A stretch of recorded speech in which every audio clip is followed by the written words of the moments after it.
The GoreCast is brought to you by American Horrors, the greatest uncut horror channel in the world. 24 hours a day, 7 days a week, all horror. As well as the station of decapitation without your head. America's longest running horror channel, www.withoutyourhead.com. The following program is rated TV MAL. It contains strong language and is intended only for mature audiences. Viewer discretion advised.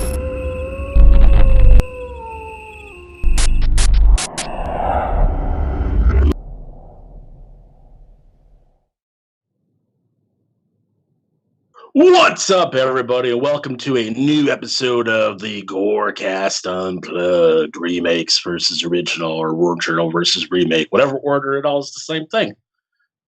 It's Tuesday, and it smells like pork chops in here. Just throwing that out there. I don't know why. I had pork chops for dinner, so that probably is why, but I digress.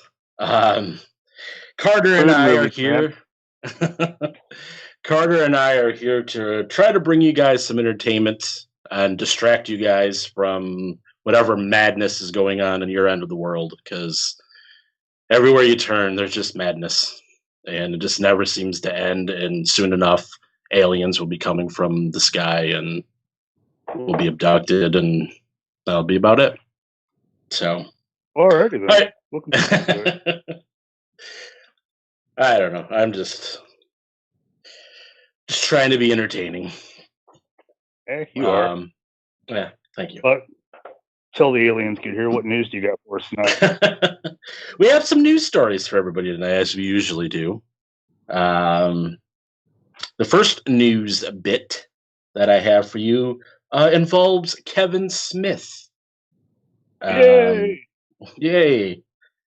Kevin Smith is in the works of completing his True North trilogy, and with the movie Moose Jaws. Yeah. I guess it's a movie that was probably going to be more entertaining than the movie, bro. Yeah, probably. I guess Smith has been working on the movie since about 2016, and originally he had written Jay and Silent Bob into the movie, and supposedly Silent Bob was supposed to be killed by Moose Jaws in this movie. But why not write yourself your own movie? It works. Yeah. With the big success, I don't know if you saw it or not, or I don't know if it was a big success, but I thought it was fairly successful with the Jay and Silent Bob reboot. Oh, dude, that was beautiful. That was a really good movie. Loved it. Absolutely loved it. That's kind of given Kevin Smith the motivation to continue that universe, and they're going to be doing a Mallrats 2, which is going to be featuring Jay and Silent Bob, so that's why Kevin Smith decided to take them out of that movie so that they could go in the other movie. So they're like, oh, Silent Bob dead. How could he be in this movie?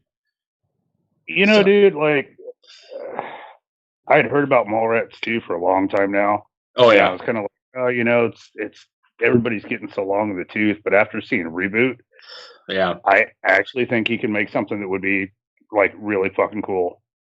Kevin Smith's one of those guys that just, like, makes movies and, like, comes up with movies without having really any plans for them. He just writes them, and then if they get made, they get made. So it's something that's definitely been talked about for a while. From what I heard, that Justin Long's Tusk is going to be in this movie, and he's going to battle Moose Jaws. Oh, fuck me, that movie just got worse. All right. Yeah, that's cool. So that's going to be, we're going to see a walrus versus a Moose Jaws. Never, ever did you ever think that sentence was ever going to be said in the world. But dude, if man's watched way too much sci-fi. If there's any year that versus gigantic snake.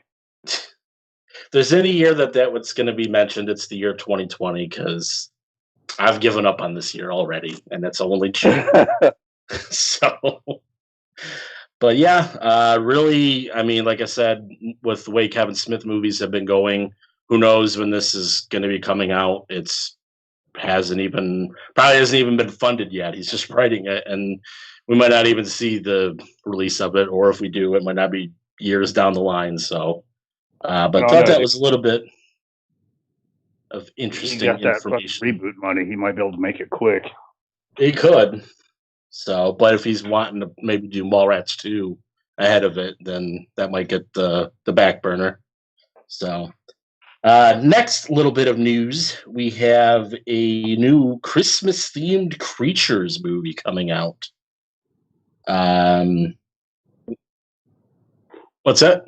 It should have 2 girls. I know I sent you like 8 pictures for this one. So we have Creatures, which is a Christmas-themed movie from what I have looked into it. A new trailer just got released recently.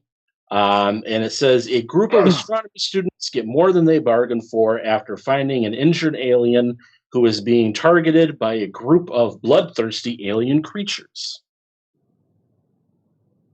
I don't know where the Christmas part comes into it, but supposedly it has something to do with Christmas. Just trying to do. Says the filmmaking team said in a statement, our passion lies in melding practical and visual effects. We aim to deliver on the goods by bringing together some creativity, some nasty SFX, tremendous puppet creature work, and VFX work that will blow fans of action horror comedies truly away. Okay. And that, from what I have seen, looks like it'll be coming out in December of 2020. And it's called just Creatures? Yep, Creatures. I don't know why me doing that has any bearing on it, but Creatures. Looks like it could be a nice little interesting movie with some puppets and some visual effects and practical effects and all that good stuff. Yeah, I'm kind of stoked about it. It looks like, I think it said it's going to be hitting like the festival run in December from what it looked like. So that should be interesting to take a look at once it finally does come out. And last but not least, we had a couple of images for Terrifier 2 come out. Nothing too crazy, but it was a couple images of actress Lauren Lavera, who co-stars in this film with Mr. Art the Clown. Don't know if it has an official release date as of yet, but from what I was reading, it does sound like there could be a trailer debuting soon. So that's something to look out for. It says that in the sequel, after being resurrected by a sinister entity, Art returns to Miles County, where he must hunt down and destroy a teenage girl and her younger brother on Halloween. So, did you see the first Terrifier movie? Yeah, man, like, I liked it. I don't think I was as big of a fan as a lot of other people were.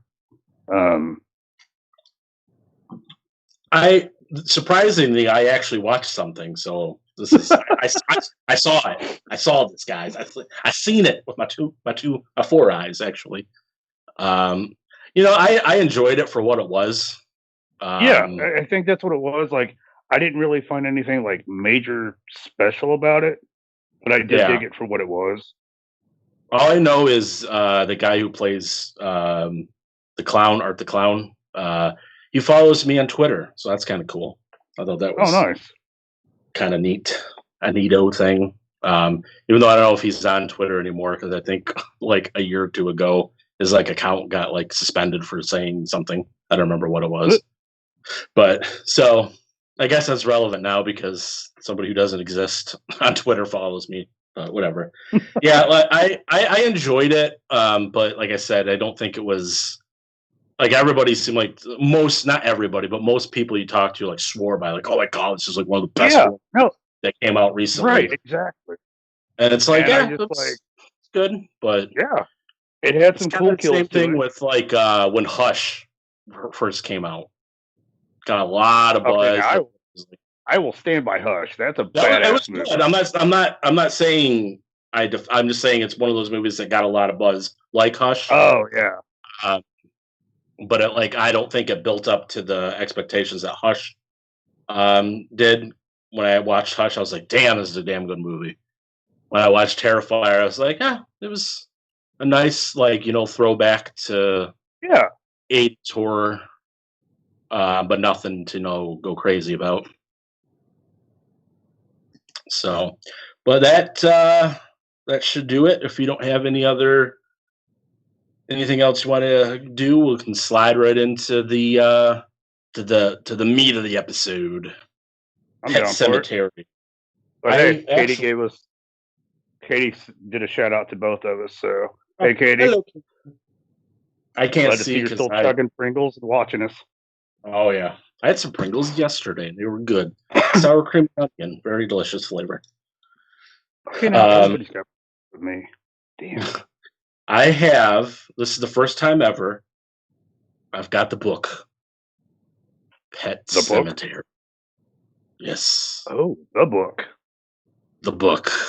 One of the only. And this is the first time I get to say, "Oh, I haven't read that one." I haven't either, but I have it. Good. I bought it because it was cheap. It was only like $4, I think, at some store that sells like used books. Even though this one doesn't really look like it's very beaten up or anything, so got it for a good steal. But it's one of only 3 Stephen King, or actually really only 3 books that I actually own. So that's why I thought this would be a good topic for. The big reason why I picked this one is because I haven't seen the remake yet. Actually, neither did I. Watching it for the show tonight, that was my first time. I've watched the first one, I don't know how many times, but and I wasn't sure if I was gonna go and rewatch the first one because I'll admit that Pet Semetary is probably one of my favorite Stephen King movies. So I've seen it quite a few times, but I still kind of want to get a fresh perspective, especially watching the remake new too. So I kind of want to watch them back to back to kind of fully get the movies in. So this was the first time I sat down and watched it in a few. As much as I dig the story, it's not one of those that I can really rewatch a lot. Yeah, it's the thing with this one. I mean, I guess not every Stephen King movie, but a good chunk of Stephen King movies is Stephen King's don't like kids. I just don't think he likes kids. There's a good chunk of movies where either a kid's dying or a kid's in peril or something. I don't know if he had a bad experience with a kid throwing eggs at his house at a younger age, but he just don't like kids. Man, I can handle that part. It's just as much as I like it, the first one kind of moves a little slow. Yeah, there's a lot of filler to get to your big parts of the movie. Right. And so I like it, but it's definitely kind of one of those run into somebody, I've not seen it before. Oh shit, let's sit down and watch it. But yeah, just not a board, throw it on in the background kind of thing. Yeah. So to do a little brief synopsis, we have the Creed family who moves in. They move from Chicago to Maryland. Lewis Creed has gotten a job as a doctor over at a local college, which I didn't know was a thing. It almost seemed like the college had its own mini hospital. So I kind of thought so too. That was kind of old time thing. But so he moves in. Early on, we're introduced to Judd, his next door neighbor who lives across the street.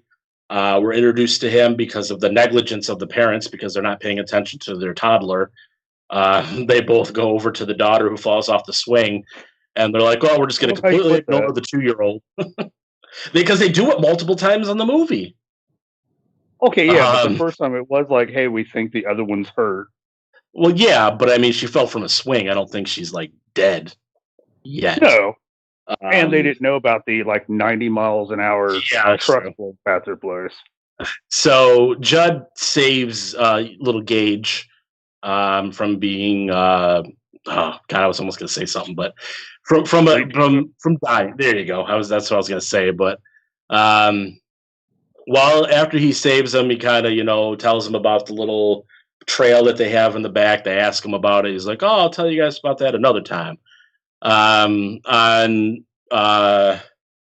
Lewis's first day of work, he's at the hospital or at the college or whatever you want to call it, and a young man is brought in who had just gotten hit by a car, named Pascal. He's a bit messed up. He does not make it because his brains are hanging from the side of his head. Pascal tends to be a kind of recurring character throughout the movie, giving Lewis some, heads up about, back in the Pet Semetary, the ground is sour. Don't go back there and do anything with it. We have Lewis's wife, Rachel. She's constantly having these visions of her sister. I forgot what the actual disease she had was.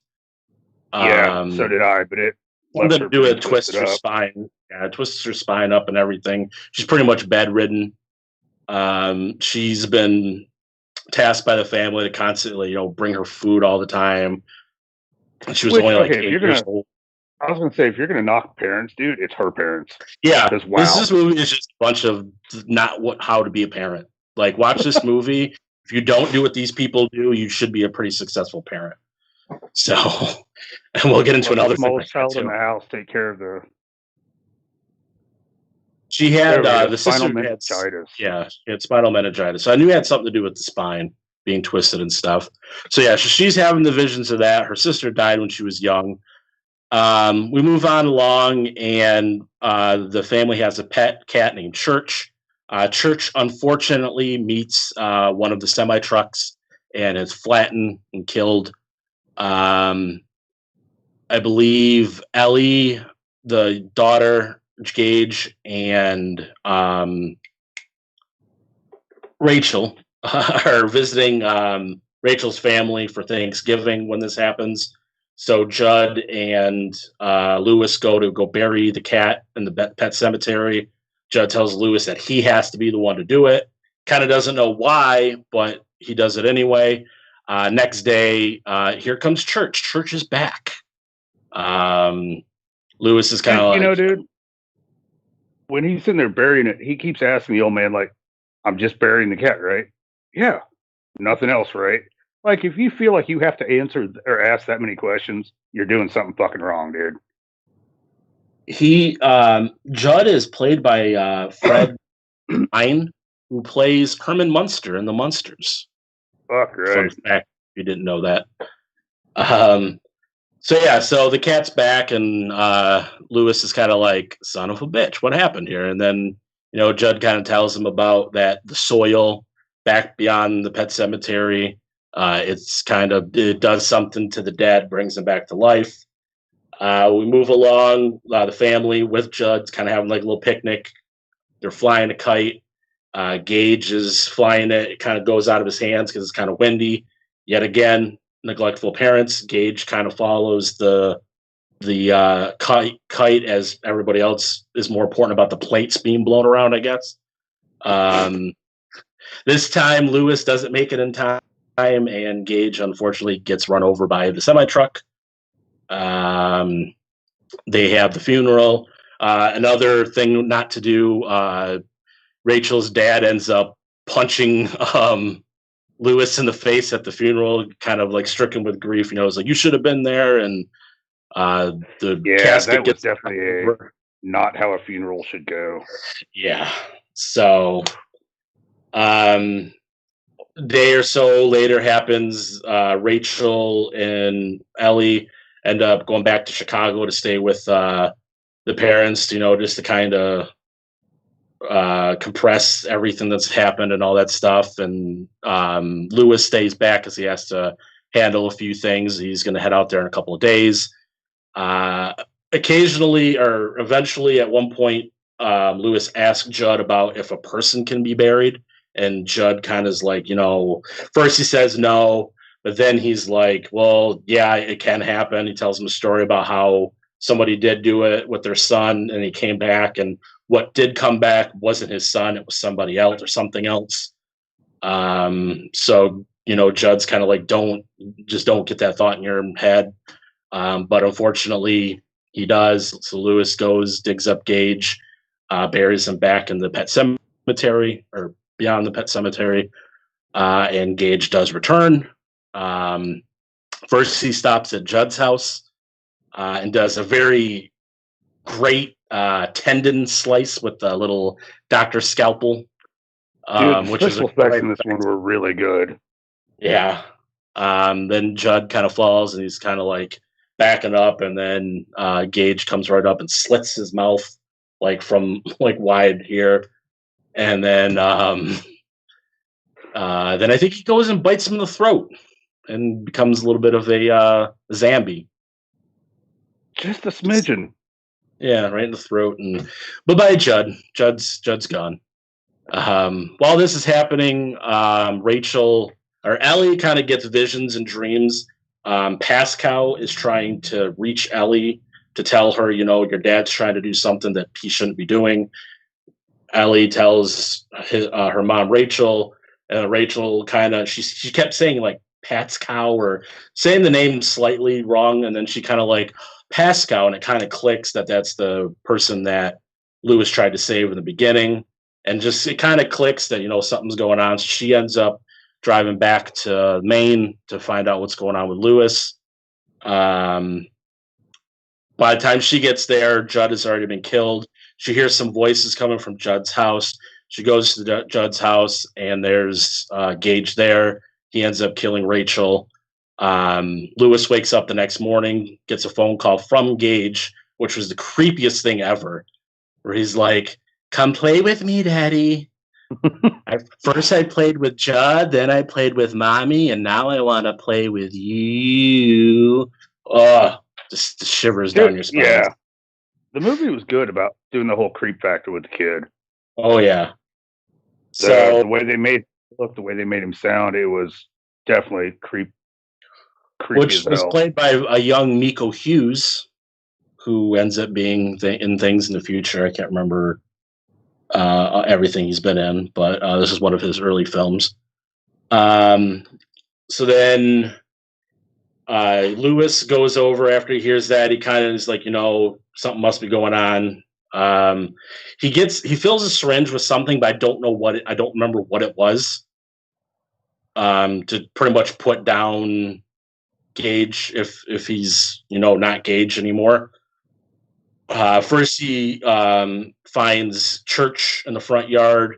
He grabs Church. I think he gets him to come to him by like putting a stake or something out there. Grabs Church, injects him with whatever's in there. That ends up killing Church. Then Lewis goes into the house, kind of has a little bit of a tussle with Gage, and then he kind of throws Gage down, and then Gage kind of gets up and he kind of goes to stab him with the knife, and then he just kind of he has a little bit of a tussle, and then like 2 minutes later he just like, I'm a man, you're 2 years old, so I'm just gonna grab you and stop you because obviously you shouldn't be able to outpower me regardless of entity or not. And he takes whatever's in the syringe, stabs Gage in the neck, and the look on Gage's face that he gives Lewis after he gives him a little shot in the neck with that little like sad baby face, like that like got me for being a dad, and you see that look on a kid's face like that, it just breaks your heart. Like I was just like, oh my god, like that was very effective for me. So he gives Gage a little shot in the neck that puts Gage down. Lewis decides that he's going to try to bury Rachel in the Pet Semetary because he thinks, okay, well, she just died. Gage was dead for a while. Maybe that makes a difference, which it doesn't. And Rachel ends up returning to the house, grabs a knife out of the kitchen drawer. And as we fade to black, we hear a knife and Lewis gets stabbed and fade to black. And that is Pet Semetary, 1989. Like I said, dude, I dig it. My I don't really have a problem with it, but it runs a little slow for me. You know, Yeah. like they give a lot of cool background. You know, the neighbor is filling in Lewis about all the, you know, like the history of the Pet Cemetery, the good and the bad about it and stuff like that. So it's not like it's wasted time. I just, Yeah. you know, it's their tone during it. You know, they're talking real slow and everything's kind of moving slow. And so I have a hard time, as much as I like it, like I said earlier, it's just not one of those that I can like rewatch a lot because of that slow pace to it. Yeah, and like I mean, the one of the benefits is it's only about an hour and 40 minutes, so it's not super long, but there's not a lot that really goes on until the last maybe 20 to 30 minutes. Yeah, is really it's a real big build up and backstory than the finale, you know. And Yeah, I'm not like I said, I'm not knocking it. It's good. The cast was good. You know, you get so many people that that well, they're good actors, they're good actresses. You know, for me, it was awesome seeing Herman Munster yeah. just up there. But it This just, one, like I said, it's this not. this one also had a female director, Mary Lambert, directed this one. I thought she did a great job. I like I said, this is one of my favorites. I don't know, like I don't mind a slow build as long as it's not a slow build in a 2.5 hour movie. If it's a slow build for a movie that's only about an hour and a half, then it's okay because it's like I don't feel like it's dragging on. Like I do get what you're saying. There is a slow build, but to me Right. personally, it's a little bit more bearable because it's not a 2 to 2.5 hour movie. Right. Well, and also like what was the boy's name? Gail Mitcliffe. He plays Yeah. Lewis, the lead. Yeah, He's such kind of like an over or not actor. yeah. So many scenes I that he's either overdoing it or just like not enough kind of in the scene. So yeah. that also kind of makes it hard I to enjoy. I do prefer this cast over the remake cast, and like I might get to that when we kind of go to our comparison. So I might hold off to before I go too Yeah, much. I'm kind of interested further. in that. So But overall, like I thought the story was good, and it's definitely got some killer special effects to it. yeah, especially You for the know. time period being '89. So Right. You saw a but little bit of let's- the old like puppetry kind of work, you know. It just Yeah. definitely pulled off a good movie. Yep. So let's go ahead and toss to the trailer, and then when we get back, talk about the 2019 Pet Sematary. So the trailer for Pet Sematary.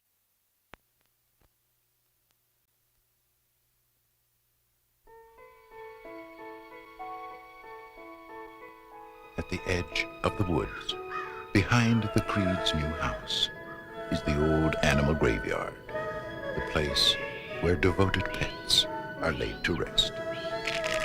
Daddy, is church all right? What is this place? I brought you here to bury Alan's cat. I dreamed he got hit by a car and you and Mr. Crandall buried him. Why, Judd? I had my reasons. What did we do tonight, Judd? What we did, Lois, was a secret. But some don't stay. May the Lord bless you and keep you. May the Lord make his face to shine upon you. You're thinking thoughts best not thought of, Lois. Daddy's gonna do something really bad. That's why no one ever buried a human being out there. You're thinking of putting him up there. Don't deny the thought hadn't crossed your mind. And why nothing ever rests in peace. If it doesn't work, I'll just put him back to sleep. Come back to me, Gage. Come back to us.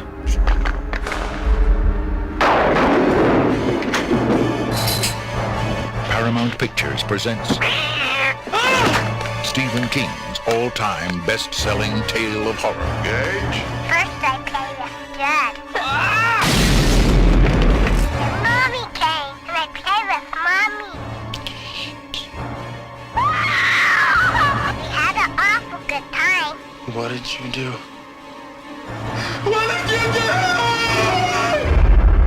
Pet Semetary. Now I want to play with you.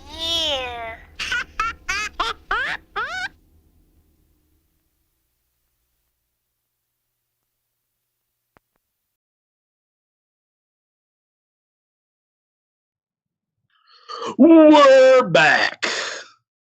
And that was the trailer for Pet Sematary 1989. Stephen King had something to do with it. He wrote the book. Worth a watch. I think he said that he wrote the screenplay for this one too, from what I remember watching in the credits at the beginning. Yeah, so actually, it comes up at the end of the trailer. Stephen King wrote the screenplay for it. So let's get into the 2019 Pet Sematary, which is one of the more recent remakes that we've done so far. Just coming out, it was probably like late last year, around September-ish or so. Kind of has a similar start, Creed family moving from Chicago to Maine, him taking the job as the doctor. But then a few things get a little bit like they're different paths they take. Ellie finds out about the Pet Sematary by because they have this thing where they have the procession of children, which they really didn't have in the original. And Ellie's intrigued about that. She heads out to the woods to find out what's going on. She tries to climb over the little barrier thing, and then Judd stops her. And then they kind of develop a little bit of a relationship after that. Ellie's mother ends up coming back there after she realizes, again, bad parenting, realizes her daughter had just disappeared in the house, not paying attention.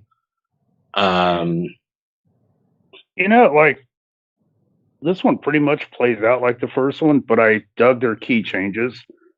We made, instead of the first one focused on the little boy, being put in the ground and the story that comes up behind him, this time we switched to the older daughter. And I kind of like that play out, dude. I don't know, it almost made the movie flow better. Well, the thing of it is, I feel like it makes it for the ending, it fits more for her to be the one, how the movie, the climax happens. And I think it fits her dying more than it would the kid, because I think she was able to do more because she was older and a little bit bigger. So she was able to maybe cause a little bit more havoc than, a 1.5, 2-year-old, however old Gage is. And it definitely made everything look different, because that first one you kind of saw a little bit more of a puppet kind of effect when he was fighting a young kid. And here it was a little bit more, realistic. It wasn't like a stand-in puppet hand or puppet stuff like that. But and and the daughter, scary as shit. Yeah.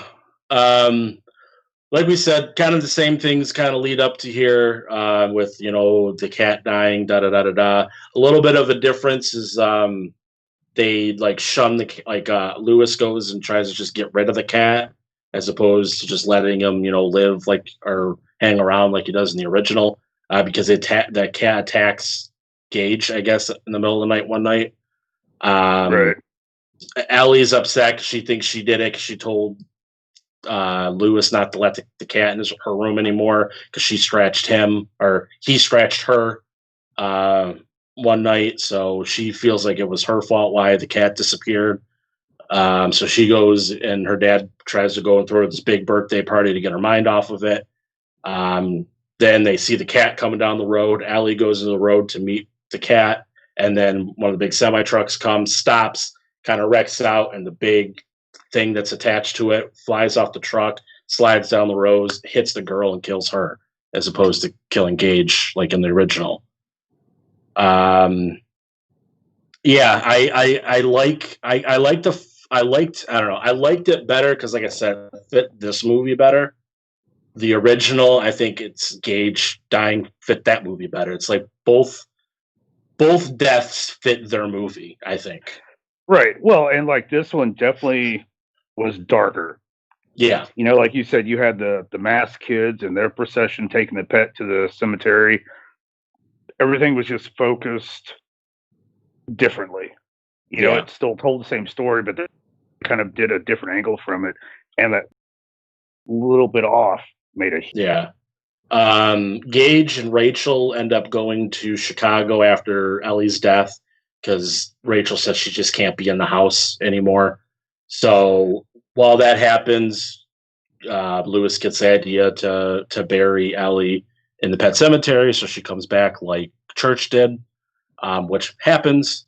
And there's just that weird kind of, to me, it was kind of just really weird where he's like giving her the bath and like brushing her hair as she's like dead, and like one eyelid's like closed more than the other, and she's just like suffering the effects of being hit by a big freighter thing. I forgot what it was that she actually got hit by, and you can see like kind the of back looks of her like a head. fuel truck.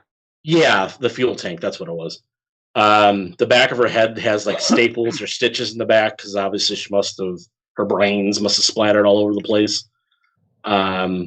So before he does that, he actually Lewis drugs Jed so that he doesn't stop him. So Judd's passed out until the morning. He wakes up, tries to investigate because Rachel's trying to contact Lewis but can't get a hold of him. So she contacts Judd. Judd heads over there. You know, Lewis is kind of like being secretive, not like opening the door. And then Ellie's demeanor kind of changes after the first night. She becomes a little bit more, violent and short with people because she's dead, I guess. I don't know. So she goes over, kind of kills Judd a similar way that Judd gets killed in the original. The tendon gets sliced. But then she does this weird thing where she's projecting Judd's dead wife's face over her face and trying to like trip Judd out a bit. He's pretty much like, you're not her, you're not her, you're not her. And then Ellie just kills Judd. Rachel and Gage end up coming home finally, and she actually sees Ellie in the house, but she's all freaked out. She's like, she's dead. How is she in the house? She wants nothing to do with Ellie. Ellie senses that, and she kills Rachel. Rachel dumps Gage out the window because Lewis is on the outside of the house. He locks Gage in the car so that like no one can get to him. And then Lewis goes into the house. He gets knocked out by Ellie, and then Ellie drags Rachel's dead body out to the Pet Cemetery, buries her. Lewis ends up waking up. He goes to stop Ellie because he doesn't know how long she's been gone for. And then in the middle of the woods, they kind of have a little bit of a battle. And you think Lewis has got the upper hand. He's going to, kind of kill his daughter for the second time. And then you see a spike go through Lewis's chest, and Rachel kills Lewis.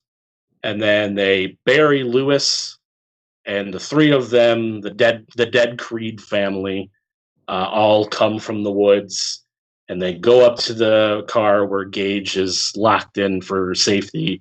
And then you kind of almost have something similar to the original, where the screen goes black, and then you hear the sound of like a car unlocking. And then that's the end of the movie. So that's Pet Semetary 2019. Like I said, I liked it for what it was, but I prefer the original. Man, I got to argue. As much as I dig on the first one, 2 really sold me. I liked the subtle changes. Like I said, they definitely went with more of a kind of family dynamic. They kind of like, I don't know, even the neighbor, Judd, I can't remember now. Judd, they changed his character. He was a little bit more remorseful about the situation.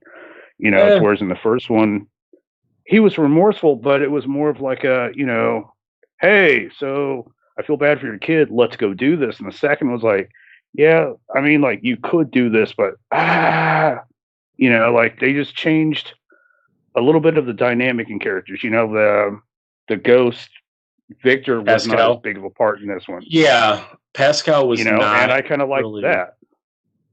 I don't know. I prefer Pascal in the original because I felt like he was kind of, even though Judd also kind of served as like, telling us as viewers what everything is. I felt Pascal, I don't know. I felt Pascal was, because it almost seemed like what was the point of having Pascal in the sequel or the remake? Because he didn't really serve much of a purpose. Right, but in the original, everything was like slower and more drawn out, so we Yeah. needed like fill-in spots. Here, everything just moved so quick. You needed that one warning of like, dude, don't fucking go here. And 2 seconds later, everybody's going that direction. So like, you didn't really need him, and it just, I don't know, the whole thing just moved quicker, and I actually liked it. The daughter angle of it. Yeah, Pascal, like, he also interacted with more people in the original. He interacted with Rachel a little bit more towards the end, the interaction with Ellie and the dreams and stuff like that. Here, he kind of mainly just kind of talked to Lewis a couple times, and then that was about it. I love John Lithgow. I did not like him. Oh, really? I did dug not. him in this, dude. I dug him in this. Like, it was just, I mean, he's a great actor to begin with. And I had like such a fucking low bar set for this movie. Like, I unfortunately walk into remakes like, I'm going to fucking hate you. So, like, the cast, the movie, like, it was just fucking good. And I think I may put the original as too much of a higher standard for me, so it didn't meet up to my expectations because there was no expectations that were going to be met. So I think I'm more of the fact where I don't know if I feel like I was just going to shit on it regardless because I just like the original so much. But we'll probably go ahead maybe and then cut to the trailer for this one, and then we'll kind of come back and give our final thoughts on the episode. So here is the 2019 trailer for Pet Semetary.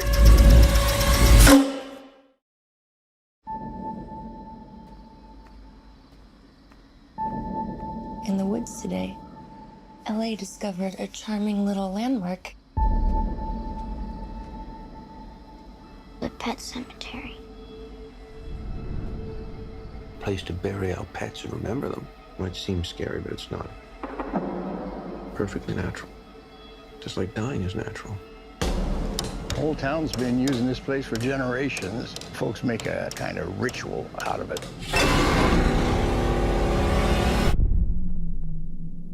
It's not some campfire story. Saw these in the trees up there. They're warnings. The local tribes carved them before they fled. They feared that place. There's something up there. Something that dates way back. Those woods belong to something else. Something That cat was dead. that brings things back. Church?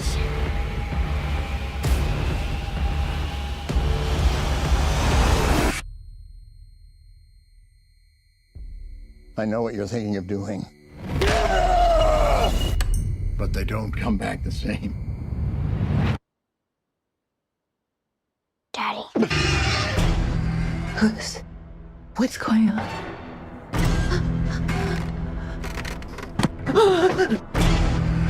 Hug your daughter. I should never have shown you that place. Your child is not the only thing that will come back. The barrier is broken.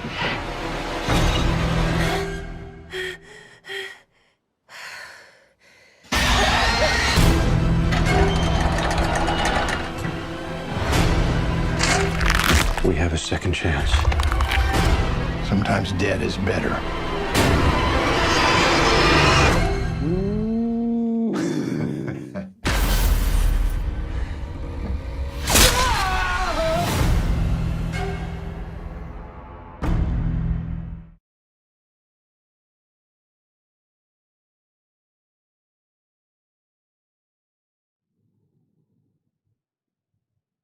And we're back. The dinosaur story. That was the trailer for. Every time I hear "We're Back," I always think of that movie from the early '90s. "We're Back," the dinosaur story, was some old cartoon. I don't know. Every time I say that's all I think about. So that was the trailer for 2019's Pet Semetary remake. Want to throw it to Carter because from what I hear, you might be the only one that liked the remake compared to the original. Yeah, apparently. All right, like I don't understand it, but all right, So I proudly, of the 1%, support Pet Semetary remake. All right. Matter of fact, fuck it. I hope they make a Pet Semetary 2 remake. I don't give a shit. I would throw my phone if it wasn't attached to a tripod and cords. Yeah. No, we had the first it. Pet Semetary. Edward fucking Furlong. Come on. Oh, fuck no. Fuck no. Fucking but Furlong. No, seriously. Ruins everything. Sorry. I guess I am like the 1% that like the fucking movie, and I'm okay with that. So, But I do got a question, though, because, like, I'm sitting here reading the chat, and what the fuck is a meanie?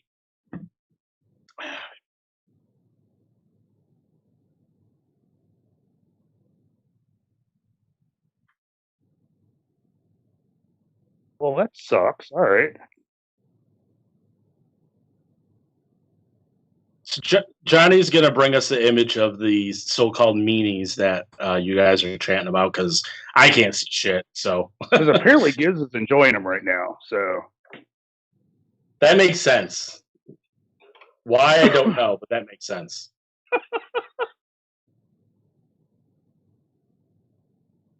I don't know what to buy food.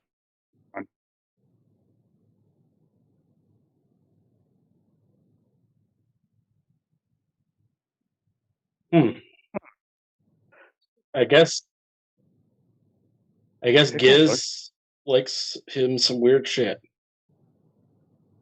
Trying to find. Yeah, I've never seen that shit before. Trying to pull up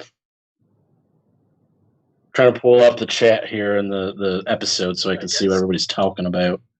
Is it like just a chip like shape or? Okay.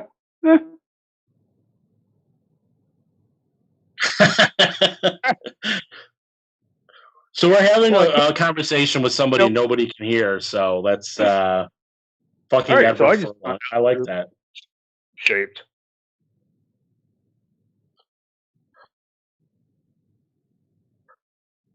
Or the fact that there's no fucking meanies in America. So how am I supposed to know about it, you some bitch? Yeah, Mike, Mr. Mike Rydell saying that us not knowing about meanies is a commentary on the American education system. I'm sorry, I didn't take the class of foreign foods. I apologize. We don't have that over here in the good old US of A. Gosh darn it. I'm kind of curious, but I can't agree with him with the whole like order them off Amazon. I just got a weird thing about ordering food to Amazon. I have no clue why. I don't know. Totally relevant. I still support. The silence is amazing as we're literally listening to other people that no one else can hear, and everybody watching us is just like, have they gone crazy? And yes, we have. It's because of Edward fucking Furlong. Telling you, it makes you go crazy. How he got brought up, I don't know. Oh, because of Pet Semetary 2. Pet Semetary 2. God damn Edward Furlong. Okay, and I guess we could have mentioned Ruin the Crow. 4. Okay, so let's go ahead and wrap up and put a nice little bow on our Pet Semetary episode because we really went off the rails there. So Pet Semetary, original or remake, both are worth watching. Both. Yeah. Both. Yes. Like I said, I feel that each direction each movie took fit their movie. The big battle at the end with Ellie and Lewis and stuff like that, and Ellie and Rachel, it made more sense for Ellie to die in the remake. The battle with a puppet Gage, because it was very funny when Lewis just like picked up a doll, pretty much just tossed it to the ground. Right. But it still worked. You know, the creepy phone call. Like, I gonna play.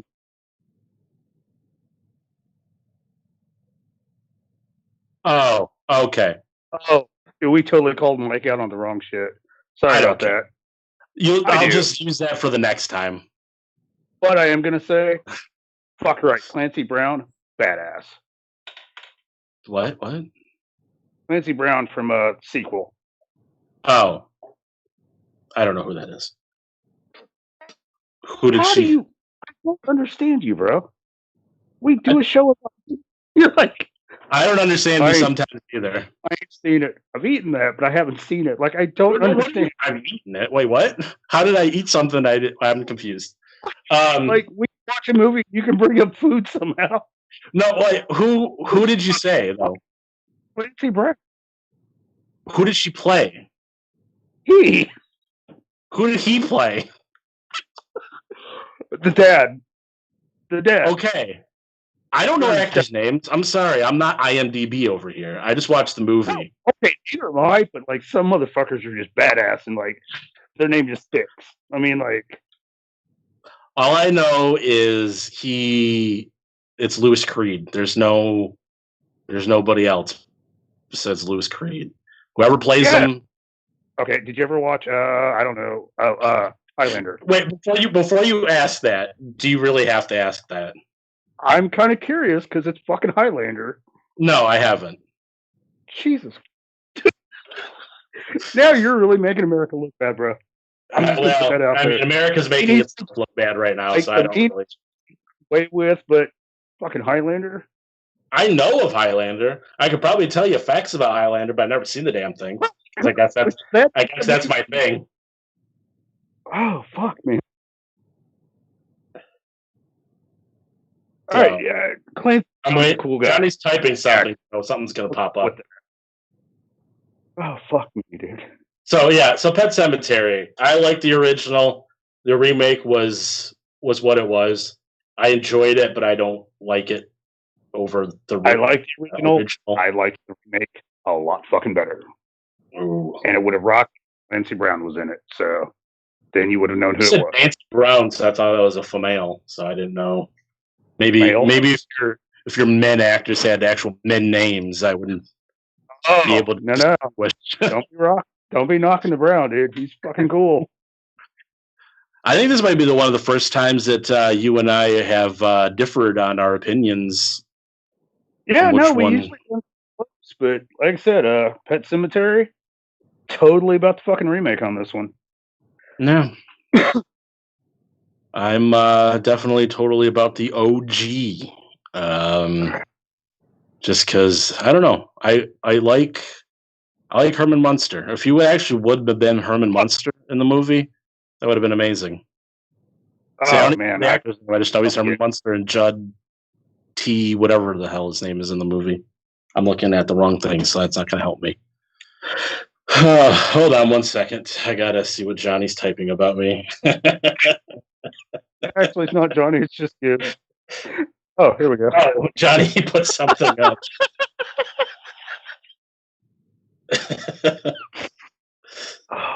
You know what?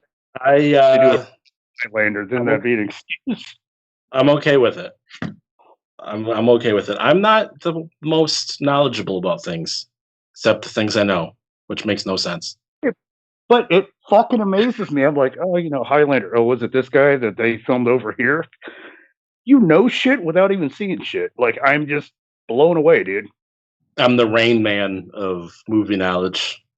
You're like this weird IBD not kind of Wikipedia thing.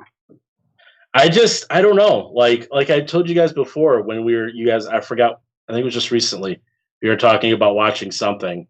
And I said, I didn't see that either. And I'm like, and someone said something to me about that. I think it was Johnny. He's like, have you actually watched anything? I'm like, I don't want to watch shit. I hear you guys constantly bitch about the crappy shit you watch. Why waste my time? I watch something that intrigues me. If it intrigues me, I watch it. I don't watch things just to watch things. I got better things to do with my life. And I appreciate that. Obviously, I have way too much fucking free time on my hands because the shit I've watched has proven it. But Highlander, What? good movie, worth a watch. It's a cool fucking movie. I don't know if you really need to go past the first one because then it gets fucking weird, but the first one was badass. I have a feeling for some reason me coming out and saying don't hashtag me any of the bull crap Johnny's typing in the script behind, because I won't watch it. I will blatantly not watch it unless we have to watch it for the show, which I have a feeling Johnny's going to end up having somehow get Highlander worked into an episode that we're going to have to do, and then I'm going to end up having to watch it. Like, I hope we can figure out some sci-fi horror. You know what? We fucking worked in a fistful of dollars, so I'm sure we can fucking work in anything. Because that was bullshit. Holy fuck, dude! I think you tolerate remake. You can tolerate a good film like Highlander. I'm sure if I watch it, I will. I can tolerate it. I just gotta watch it. Right. So I think all that nonsense aside, I think we're ready to put a bow on this one. We had a little bit of a fun. I honestly don't remember what we just did. That's how. Pet Semetary. Right. Should watch Pet Semetary remake. Yeah. Watch both movies if you haven't watched them. Watch the original first because it's the better one. Then watch the. Actually, I prefer the remake over Pet Semetary 2.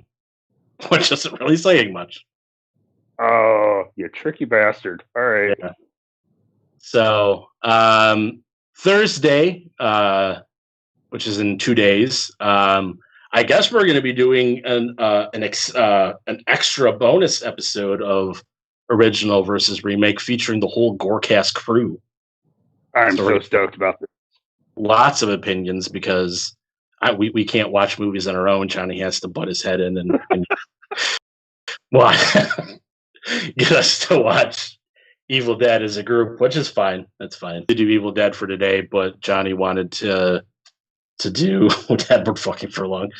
Johnny wanted to do the Evil Dead, and he was going to enter himself into this episode, but then we were trying to figure out of something as a topic to do for Thursdays. And I was like, hey, let's just save Evil Dead for Thursday, and then me and Card will just pick something else. And that's what we did. Sweet. So gotcha. It's Pet Semetary today. And I'm looking forward to Thursday's show of Evil Dead. Yes, we are looking at the Evil Dead, the 1981 classic versus the Evil Dead, I believe the 2013? Or no, is that too... Shit. I don't remember when the remake came out. But we'll have that information for you guys when we actually do the episode. But, so any closing remarks that you have before I send us on out? That don't have to do with Highlander? The world's twisted crazy, so stay safe, be cool. Groovy. Yeah. No matter, we're not gonna get super serious right now, but kind of go to a serious side.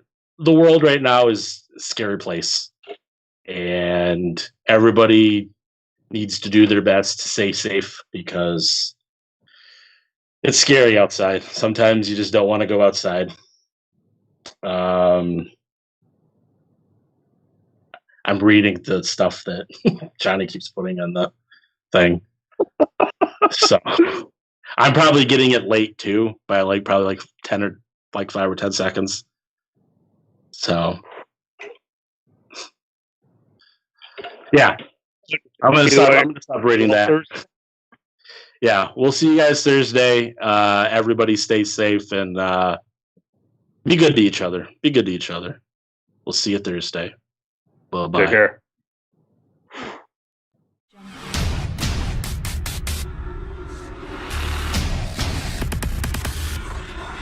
Whoa.